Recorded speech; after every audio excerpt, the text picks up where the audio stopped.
Welcome to Talking Tuesday. I am your host, Fancy Quant, and today I am back on the podcast after quite a long time. I did a podcast season, I believe, at the beginning of this year of 2022, and then I talked about changing careers, and then I took off a 5-month break, and part of that was doing the podcast, building the garage podcast studio, which is still under construction, I know, a few years later here. But I'm still churning through a lot of these projects, and I've been wanting to podcast, and there's a piece of me that's been very frustrated with, like, I have good ideas, I have things I want to talk about. I want to do amazing videos for this channel, for the YouTube channel itself, so not just the podcast here. But I'm often running into, like, I don't know, I'm just so busy. I just haven't had time, and I've been really wanting to get back on the podcast because it's kind of nice just sitting down with my camera and my microphone and my soundboard here and just talking to you guys about the industry a little bit. And so I'm going to kick off here this new podcast season. I have no idea how regular this season is going to be. Usually I kick off 12 full episodes for a season. I pressure myself and do one every single week. We will see. I will kind of shoot on that, kind of not shoot on that. But today I wanted to answer someone's question, which was more or less, Dimitri, like you mentioned, you took a new job and you didn't really explain why you made that decision because you went into FinTech from the banking side of Quant Finance and you didn't go into technology and basically you didn't explain it. And I felt like I explained it. I went back and watched a video and it's like, yeah, I did. I kind of explained it. But now sitting here at basically the end of November, almost the beginning of December in 2022, I will shed a little more light on some of the decision making I did. Maybe a little bit of an update too on what I'm currently working on, but I have to be somewhat careful because a fair amount of people at my new firm watch my videos. So even when I worked at previous banks and companies, I have been fairly hush-hush and just not talked a lot about the issues with that. Maybe I'll open up a bit more on some of the issues and concerns I've had with banking, as well as some of the real negative connotations I get from people in other industries outside of banking. And oddly, my frustrations do not align with those outside of banking. Like, I won't go into that too much now. But anyway, so rewinding back a little bit here, I left a job in the beginning of 2022. It's kind of an explosion, a blow up, a frustration, and I was really glad to get out of there. And then I took off 5 months. I was planning on taking 6 months or more. And then I had a great opportunity from a FinTech firm that came out to me. One of the largest tech firms came out and offered me a job. One of the banks wanted me to build out a division, and that was another offer. And those are the three I talked about. And then there were a couple other unofficial solicitations for my labor and my work to come out and do some other projects for different firms. And I had some discussions here and there with other people, but I really made the video on these three because these were kind of the three big ones. I was quietly considering other opportunities behind the scenes, but these were the big three. The main reason I took the FinTech job is because I was looking for something new and something different. So I love banking. There's a piece of me that really enjoys the atmosphere, the structure. So one of the biggest struggles I've been having with the FinTech working on this new job is that nobody wears a suit to the office. And I've debated on doing it and just wearing a suit because I like to wear a suit. But I'm trying to fit in this FinTech culture, which is really a techie culture. It's a smaller firm as well. So it's not, I feel like if it was a massive firm, it'd be easier just to kind of be like, oh, it's that one weird guy who's wearing a suit and I would blend into the masses. But it's a smaller firm. So I've been trying to figure that out. Even dressing has just been like annoying because I have to figure out what I'm going to wear. And on one hand, it's like I want to relax and fit into the firm. On the other hand, I'm somewhat not comfortable in the sense that the way I view myself, my branding is in a suit. And people don't take me as seriously in a suit, in casual clothes. When I waltz in a suit, people imagine like, oh, I don't care that you're in a suit.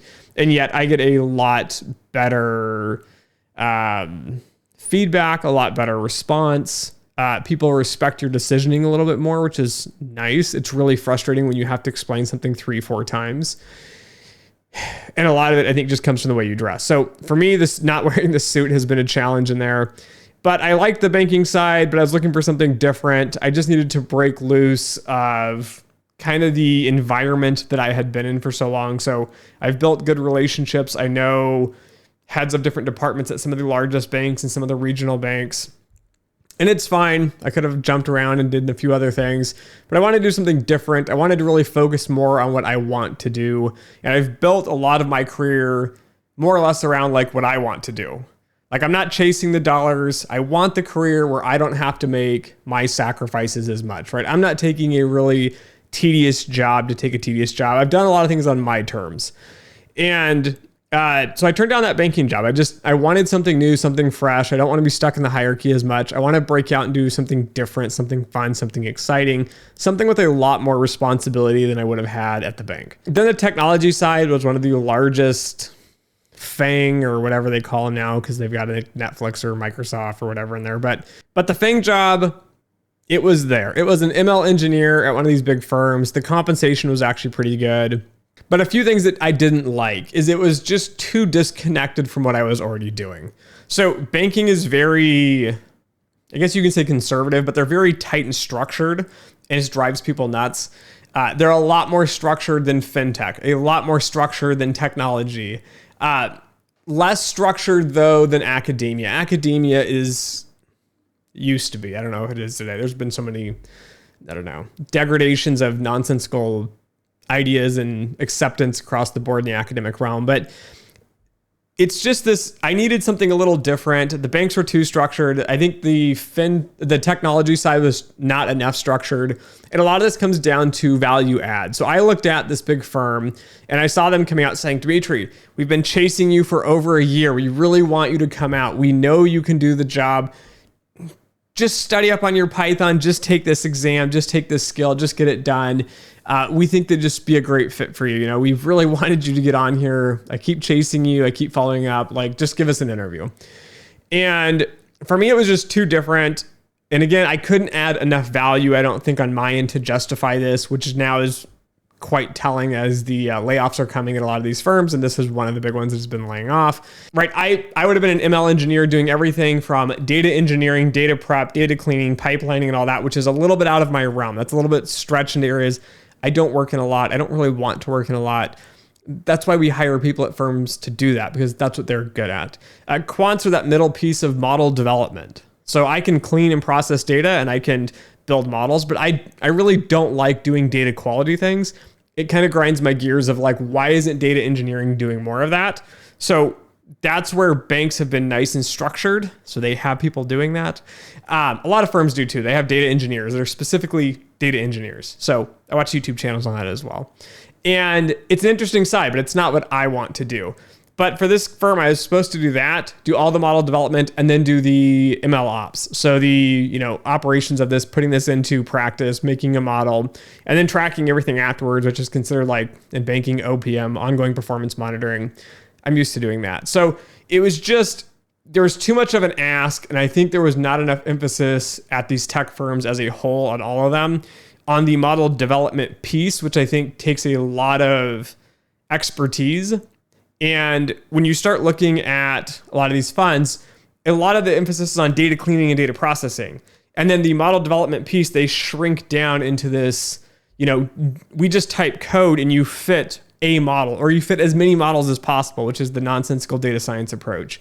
And then you just pick one based on fit and you wave your hands and do some fluffy things and pretend you did testing, but you really didn't. And then that's really, really short. So we just need someone to clean, process the data, and do the implementation piece. I think tech they've dumbed down the quant side so much that their models suck. Their search algorithms are quite terrible in general. Most of these firms, again, they had really smart people when they started. And now that those really smart people have built all those up, they've left to do other things. And now everybody else is just kind of like keeping the boat afloat. So yes, tech did some innovative things back in the day. I just think there's not a lot of emphasis and understanding on modeling and quantitative research and quantitative methods. It's more around automation, data science. How do we get something out the door as fast as possible? We don't care too much about the fail rate.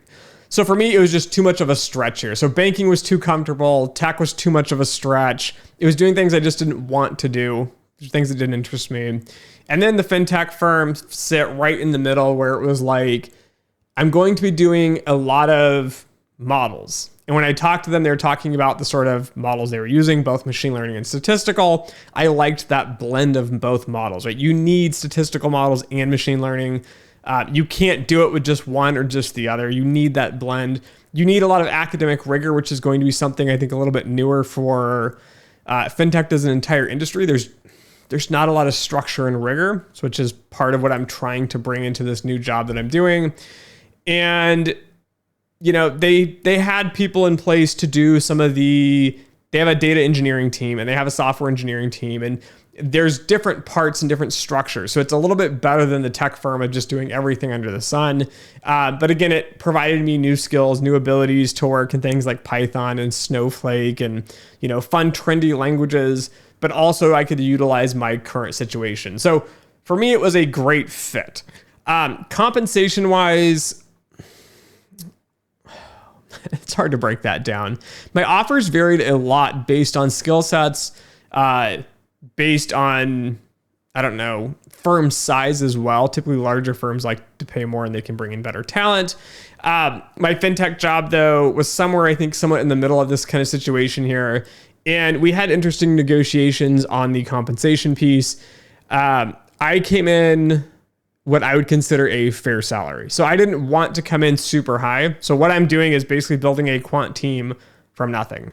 If I went into the hedge fund side, if I took some of the other offers and kind of back opportunities that were kind of floating and chased those down, there could have been offers that would have been paying me $500,000 plus to do that, because you're building a team out from scratch, you're doing training, you're setting processes, you're building all of the models as well because you don't have the staff to do it. You're taking on basically an entire department's role of being one person and hoping you can get all this off the ground, get the company integrated, and get everybody kind of working together as one team. It's a challenging venture in itself, because even if I can waltz in and I could isolate myself and just do whatever I wanted, it wouldn't be as challenging. But when you start adding in company dynamics, there's different departments, different teams. So again, it's nice having a data engineering team. It's nice having software engineers and all these other departments around you, and accounting and finance and the whole gamut of operations and all that. But at the end of the day, you still have to figure out how to fit this in culturally into a company and a new culture. So that in itself, I think, is a big challenge and a big ask on an employee. And so I came into it at the perspective of I was making X. What would be a really fair offer in the sense that I could make more? It would compensate me for my time. I wouldn't feel disgruntled. I would feel like I can add value. I'm getting paid a fair wage. But at the same token, I didn't want it to be that the wage was so high that it was going to be more pressure on myself. If I was getting paid a lot more, I would feel probably double or triple the pressure of I have not added any value and I've been here for so many months and I have to hurry and build and do all this stuff. And it would just add too much to it. So I think I've come in a perfect middle ground where it's I'm satisfied, I'm being paid a good wage. You get paid out in shares for the company as well. So it's an ESOP, employee owned. I don't know what it's called, but you own part of that company as well. So I like that piece. And most importantly, the reason I took the job was really the culture and the people. So it wasn't just banking, FinTech, and tech. It was the people that were in each of these positions as well. It was going through these interview processes. It was the relationships I'd already built out in all three of these kind of areas. And the FinTech one, it was just exciting. It was something new. I liked the people at the FinTech firm. I really liked their CEO, the COO, some of the people that work for the COO, my boss, the chief technology officer. I briefly met the other guy that built out the original models that we were using, who's another executive as well. But I really liked that management team, and I felt like they understood the markets fairly well. I felt like they had just enough of an edge in understanding the quant side. Obviously, they aren't running the quant side because they're not quants. And so that's where my expertise comes in, and that's why they hired me. And I liked also that they understood that. They said, we're good at this, we're good at that, but the quant side's not our specialty. And so, we don't have enough time to do everything under the sun. You're a specialist, come in and do this. And I really felt like they wanted me to come. And because there was more of a demand on their end of we would just love for you to come over here. These are the sorts of problems we have. Basically, you're going to build this from the ground up. We don't have a lot, we have some models and things in place that we're using, obviously, to run the business. But we need you to do, take these to the next level, bring in some risk practices, and do all that sort of thing. So for me, that was kind of an exciting piece. And that's really why I took the FinTech job. Now, looking back, tech's melting down. I would have been let go if I worked on the tech side because I can't add enough value to these tech firms because I would have to have so many months and so much time to get up and running and going. And by the time that would happen and by the time I would add enough value not to get let go, it would have been far down the road from where we are today. So I would have already been laid off from that job. So I am excited I didn't take the tech job. I knew it was too much of a stretch for me. And skill set wise, it's just not what I want to do. It doesn't fit who I am. The banking side would still be nice and structured and robust. It would still be plugging along. I think part of me, though, would still be somewhat unhappy with just being in banking. I needed a break. The FinTech thing has been very different. So I go into the office now 1 day a week. I'm considered full-time remote. But I go in 1 day a week. I'm managing a few employees now, which is going to be an interesting task in itself because I'm going to be trying to do all this training and educating on top of building the department, on top of building models, in basically doing everything under the sun. So you think about a bank with a department of, I don't know, anywhere from like 30 to 80 people. We're trying to do similar things with a team of a few people right now. So again, it's a lot of tactfulness in how we do this, but I would just enjoy that piece of it as well. Again, though, I think it's that change, that adaptation here of being in this new industry. It's kind of new and exciting and fun. Again, the people have been great. I've enjoyed working with all the people, even in departments like accounting, which have nothing to do with what I do per se, but they're going to be end users of a lot of these models and things that we're going to be needing here. And they work with the operations team. So that's been fun and exciting. But that's really what I've been doing, what I've been working on. That's why I went into the FinTech side here. I can see myself being here for quite some time.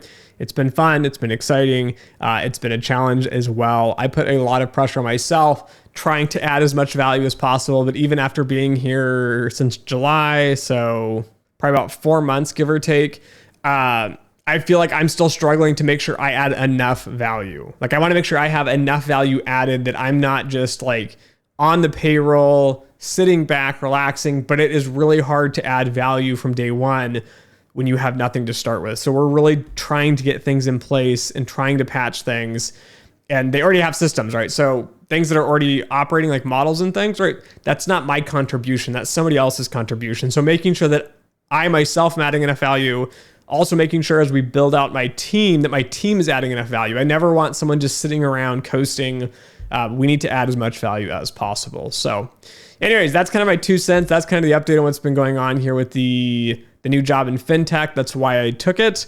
That's kind of my perspective as well on how I decided between tech, FinTech, and banking. So anyways, thanks for listening. Thanks for watching. And as always, until next time.